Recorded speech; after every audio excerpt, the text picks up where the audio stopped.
We whisper. We whisper for two reasons. We whisper because we want to communicate intimacy.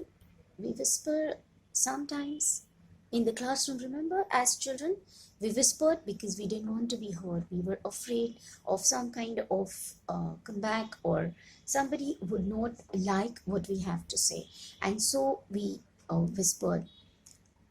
Auditory messages are valuable inputs. We store it, our nervous system stores it, a particular tone, and we carry it. We carry it outside in the world.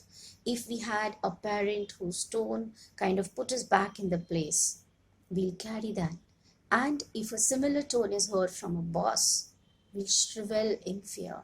So there were some sounds, some particular feeling. Mother's lullaby, when our mothers sang to us, doesn't matter what they sang, but when they sang to us, they told us that our world was safe, we can go back to sleep, and we slept. So those are the tones. Our auditory inputs take the cues and tell our nervous system everything is okay, you can relax. This is something that our nervous system needs for us to function properly. And so again, you need to go inside, go back to your association. It doesn't matter if you find your input as silly. You have to not lay judgments on your inputs. Your inputs are your inputs. Whatever creates that well-being through that intimate chatter that you have associated, that is your auditory input that will bring you well-being.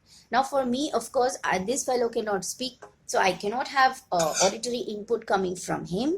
But what I do is I love the mild chanting. So I don't do it, but I remember my grandmother humming. So the sound of humming makes me feel very good. Loud music's tone. And yes, yelling and screaming and all that, of course, had that effect on all of us. We contracted in fear. Our nervous system kind of went into freeze tones. So we don't like it. And that is why loud music puts me off, and I have to many times communicate to my boys who are like, who would want on a particular day to have a very loud pitch, but I have to say no, or I would leave that room, because I know that it will put my entire system into complete disarray and disharmony.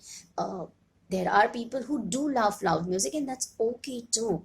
You have to know what puts you in a state of well-being. So for me, it's soft chatter. It's the pitter-patter of rain on my roof. I remember right from my childhood. And so whenever I am in need of that auditory input, this is what I would do.